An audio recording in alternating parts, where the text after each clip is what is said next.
Gotta trust and believe. You got it, you got it, you got it, you got it, you got it, you got it, you got it, you got it, you got it, you got it. So let nothing hold you down. Oh no, nobody can stop you now. Oh, you got it. What's up, everybody? I am Van Swan, and you are watching Conversation with Van. On today's episode, I get the opportunity to talk to somebody who is so influential in the community of arts. You know, he is a singer, he's a songwriter, he's an actor, he's a dancer. You might even know him from a wonderful show called Greenleaf, where he plays the choir director Carlton. He is so many wonderful things. I met him singing background for the legendary Miss Thelma Houston, and we formed a relationship and a friendship from that. And I'm so happy that he said yes to having a conversation with Van. So why don't you put your hands together and give it up for my boy, Parnell Marcano.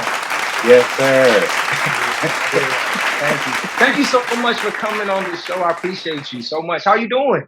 I'm doing well. Thank you for asking me. It's an honor to be asked to appear on people's shows, so I appreciate it, man.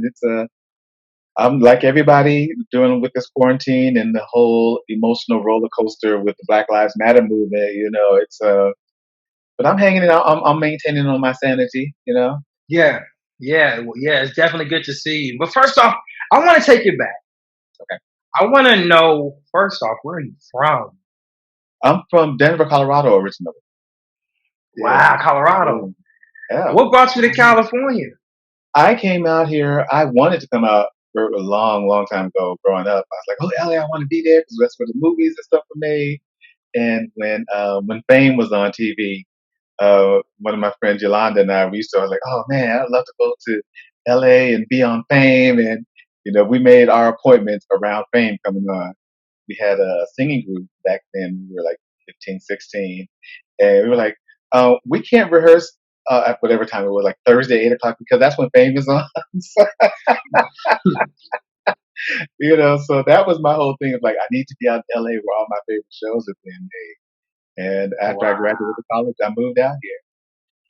Wow. So take me back to young Parnell. What were some of the things that you were interested in? Were you into sports? Were you into the arts? What were some of the things that you liked? I was always into the arts. I was always into singing and stuff and dancing. Um, but I was really kind of shy to sing in front of people, but I would dance. So that was my whole thing. I was like, I can dance. That's cool. I have to, I can just make that happen. And it wasn't until like sixth grade I got into all city choir, and that was the thing when I first started actually singing in public in front of people. And then junior high and stuff. I did choir and all that stuff. That was easy, but as a solo performer or a small group performer, that took until about high school when I did the very first play in high school. That was when I really started coming out of my shell a little bit more. And then now it's like people are like, would you go sit down somewhere and be quiet? Dang. Who would you say are some of your influences? Whether it's dancing, singing, acting. Who are some of the people that you looked up to that said, you know what, I want to become a singer, I want to become an actor, I want to become a dancer? Oh man, it's one of those things that I had a lot growing up. I mean, I love, of course, all the Motown acts. You know, loved all those individual performers. I love Howard Hewitt. That was one of my Howard Hewitt, Jeffrey Osborne, Hubert Bryson, Luther Vandross, of course. Um, those were all the voices that I was like, oh man, I love the way they sing. And then, of course, as an all around, Ben Vereen, was one of the few guys that was out there like, oh, he does what I want to do. Is he sings, dances, and he acts. Oh, that's awesome. Never got to be quite that fierce a dancer Yeah. as Ben, but it was just something that from a little boy, my mom was saying that I said something. I don't know who it was that I saw, but she was like, yeah, you were really little. I said, oh, that's what I want to do. And Yeah. I just kind of just kept doing it. My sister and I used to enter like little talent shows in elementary school. I think the first thing we did, I choreographed a routine to the Silver's Hotline. It was Hotline, Hotline, for your love, for your love. That was it. Yeah. We used to do that kind of stuff, and I would drag her into stuff when I would choreograph stuff for our annual dance concert in high school. and I would choreograph stuff, and she and I would be in our basement, like, okay, we're doing this. We choreograph all these things, and I think my senior year, I choreographed like 5 or 6 different dances, and then was in others. So it's like I'm in half the Wow. concert. I want to know outside of music, would it be what would you be doing if you weren't doing art? If you weren't a part of the arts, what would you be doing? Maybe I would be a teacher, maybe an educator of some sort. Okay. Could I do like Okay. acting? You have a grade or something that you think you would be teaching? What grade do you think? Um, let's High see. school or what? I would probably be younger because little high school kids I had to snatch about that. Listen, I get it. I work with kids. You know what I'm saying? I'm like, little boy, tell your mama and daddy I said it. Right, right, I'll talk to them, you know. But I have a lot of friends who are educated and stuff, and I think with most of them, it's just kind of like when you let kids know you're the boss and not to be played with, because we all know those teachers. Oh, don't try it with Mr. So and so. Oh, Miss So and so won't have it. You know, they know right. who not to mess with. So you sang background for a lot of wonderful people, legendary people. You mentioned Motown was some of your influences growing up, a lot of the artists on the Motown label. And you sung for Miss Mary Wilson, who was a part of the legendary Supreme. And Yeah. not only that, but Miss Thelma Houston, who we both have sang background for a while now. So tell me about that experience. How did you get into singing background? What has been your experience so far? Well, fortunate that I've had a lot of people who have called me in for gigs. My cousin Byron Motley called me back in the '90s. He got some friends together because I think they were looking for a gospel choir to sing background for Celine Dion's what's the name? Love Can Move Mountains video. Mm, And so we okay. did that. So I got to meet Celine before she became Celine Dion. You know, she was just starting to really rise here in the U.S. And she was so sweet and so nice. And then we did another video for Rick Astley, and then we did one for Joe Cocker. So that was kind of the thing that I got called in for that. Doing some plays, and I met Shirley Ralph, you know, who does or Diva Simply Singing fundraiser for HIV and AIDS every year. And Mary Wilson performed there, I think in '91 or '92. And she put the word out to Cheryl, like, hey, I'm looking for a male background singer. And Cheryl called me, said, hey, would you be interested in singing with Mary Wilson? I'm like, sure. And Mary Wow. and I met and had lunch, and we just really hit it off. And like a couple months later, I was on my first gig with her.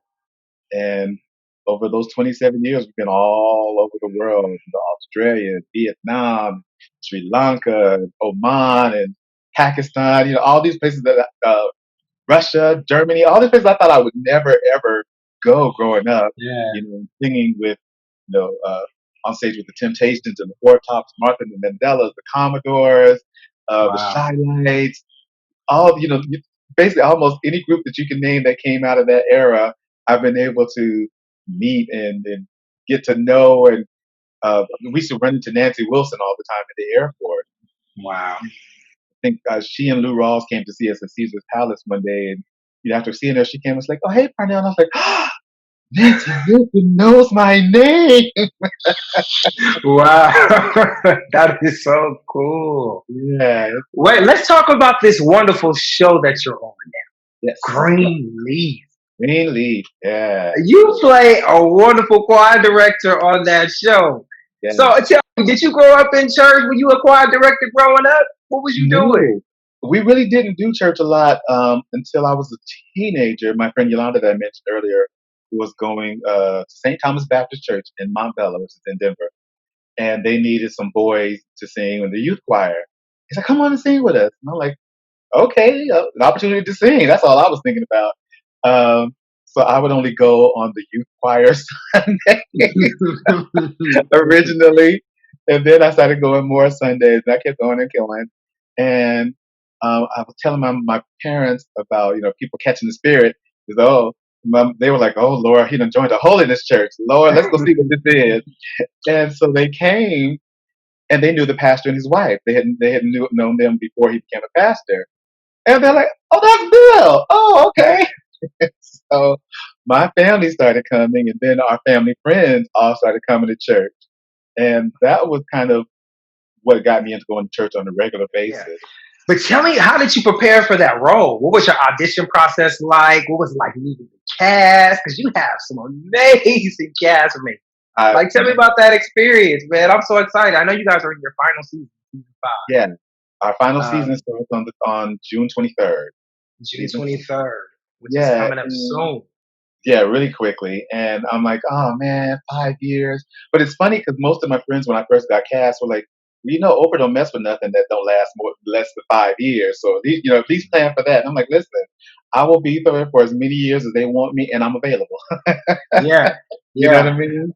But it was one of the things my agent submitted me for just like many years of plays and smaller parts and small budget stuff got me to that point. And I had like 3 auditions that week. And Mhm. I auditioned for Greenleaf on Monday. And Tuesday I got the Avail call. Wednesday I got the call to get my behind to the airport to fly out to Atlanta to shoot. And it was a very interesting thing because the role was described as an openly gay man, and I was just like going, okay, what do they mean by that? Do they mean like flamboyantly gay? Because I'm like, I really don't want to represent that. There's enough of that out there. Um, but I'm just like, okay, I'll wear something that's obviously gay, but not just like, hey. Right, right, right. And guess whatever I did in there, they liked, and it registered. And Wednesday, I was on a plane to Atlanta, and really really didn't hit me which show I had booked because I was like, wait, which one was this of the auditions I got? And I was on the plane talking to my friend Anthony Woods, and he's like, oh my God, that's that new show with Lynn Whitfield and Keith David and Lamont. And I was like, what? What? Oh my God! Oh my God!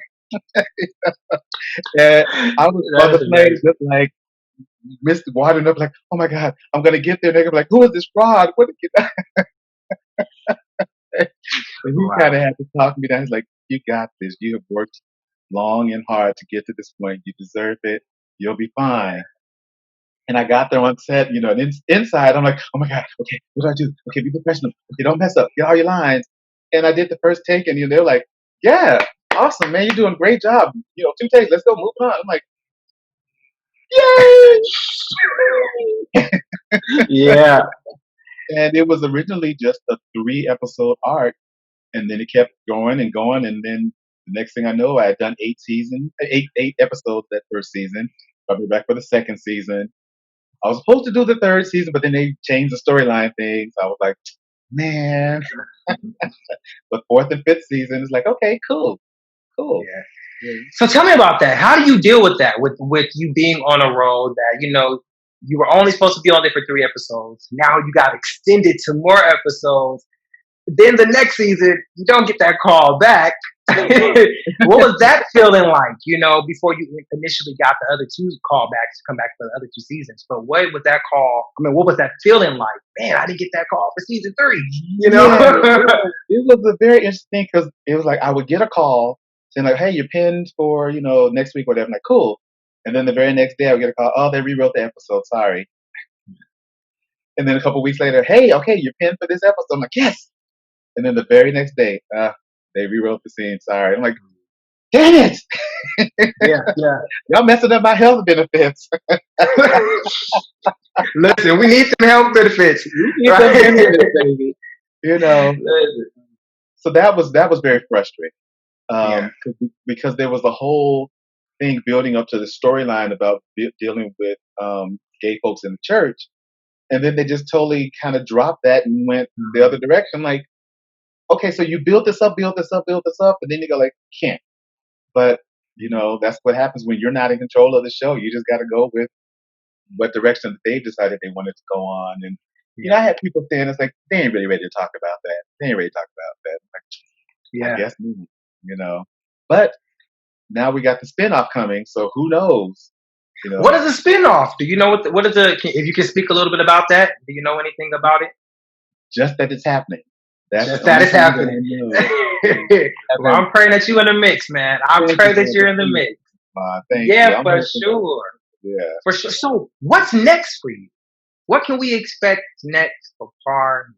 What is he doing musically, Um, or acting wise? Where are you at now? well, like everybody, I'm in limbo, just waiting to see what the industry is going to do. I mean, all of our concerts got Hmm. canceled. They were Yeah. postponed, and then they got the the shutdown went longer than we thought. Because I mean, we thought we'd be gigging again by now. Hmm. But like, Yeah. no, huh? Okay, um, so basically, I'm just doing all my homework now and investing in myself and my business. Having so I can have all the tools as a performer necessary. I got my ring light now. Yeah. Getting my voiceover stuff together. Like, okay, I get my VO studio ready so I can do that and record stuff. Taking some acting classes. You know, Yeah. um, just doing all of that stuff that I can be, and going to the trainer so the body's in shape. Yeah. All those things so that it's not going to think like, well, for 4 months you didn't do nothing but sit down and eat. Right. Right. No, seriously, that's true.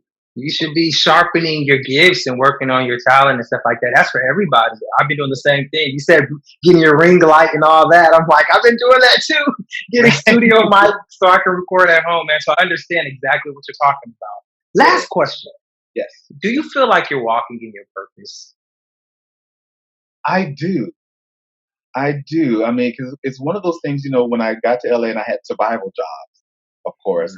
Mm. One of them was like working as a special needs operator for hearing impaired, and then the stuff I did for Minority Age Project and all this stuff. And I would just be around the office singing and stuff all the time. And one of my coworkers was like, "What are you doing here?" And I'm like, "I gotta pay the bills." Like, no, you need to get out there and do that. You need to be a singer. You need to make that happen.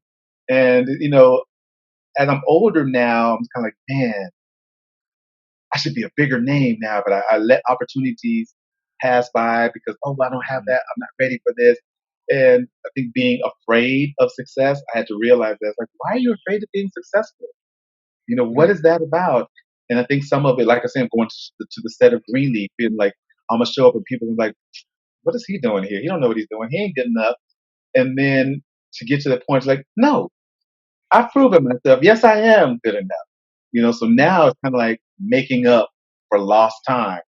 Like, okay, I may not be like that R&B dance divo. It's like, well, you're 54 years old. You can't dance. I don't want to dance like that anymore. Right, right, right. I get you.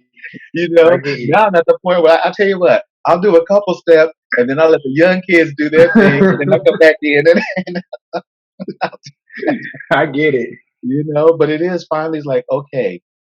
And for me, I had wanted, because there were not a lot of black openly gay actors. And so that was something that I wanted to stand in. It's like, yes, I am an openly gay actor. This is married husband and all that stuff. And now that, we're seeing more and more actors coming out, like it's great for those young kids, like when I was growing up, that they can look up, it's like, oh, he's like me. And he's doing Yeah. this, and living openly, and got married and has family and all that stuff. So I'm just like, that is kind of like, that is part of my purpose, is just like, hey, it's all right. Yes, there are detractors. Yes, there are obstacles, but there are obstacles just Yeah. being there are obstacles. So those are mine, and I've chosen to face them. And I understand that there may be some gigs that I don't get because of being honest and open. Um, there are some people who are not going to like me because of that, and that's like, okay, that's Mhm. what it is. You don't have to like me. We don't have to work together. There are other people that are looking for just what I bring to the table. Yeah. You know, Yeah. and then I get to meet my good brothers like you. We get out on the road and sing and have fun Yeah. and just, develop a brotherhood and friendships. That's like when you call and ask, would I come on the show? Like, yeah, man, thank you for asking me. I'm honored. Yep. You know, Yeah, I, man. I'm a big cheerleader for all my friends who are doing things. Thank you. You know, Thank you, man. I appreciate you. And I'm so glad that you said yes, because you famous. you ah, you on TV and everything. You famous. But Parnell, you're so cool. You're so down to earth. When I met you, man, you just welcomed me with open arms. I came to an already oiled machine. They already had singers and stuff. So I was filling in for somebody. So you came in, you were like, man, Thank you, and you welcomed me, and it was just really cool. And I'm so glad that we had this connection. We can talk Yeah. and just be honest and tell our stories and be transparent. And your journey is your own, and be proud of it. You know what I mean? You being older and even being saying that, yeah, I'm an older person. I get a second chance of life. I'll be able to do, and I got my confidence. I have my swag. I have all these different things. Man, that's dope and that's incredible and it's inspiring. And I'm so glad that you're walking in your purpose and that you're doing you and you're being you and that you're changing lives. And I'm so proud of you, man. For real. Thank you. Thank you for Thank saying you. yes to doing this. Man, I say the same thing to you because you're doing stuff that I wanted to do when I was your age.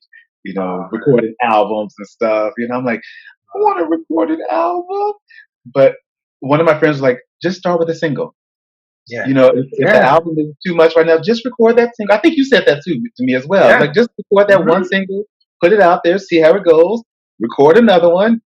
So I'm like, okay, that's what I'm going to do this year. I'm like, listen, Tito Jackson, even though he's been famous all his life, just put out his first solo album, last year or year before last, at 60 something? See? Come on, Parnell, do it. Put out your single. Come on, man, let's do it. You gotta write me something. Write me a song, Vancewan, so I can still keep in touch with the youth. But I'm down. That's not a problem at all. But thank you again, man. Thank you, brother. Thank you. Remember, let nothing or nobody stop you from reaching your maximum potential. Be great. You know why? Because you are great.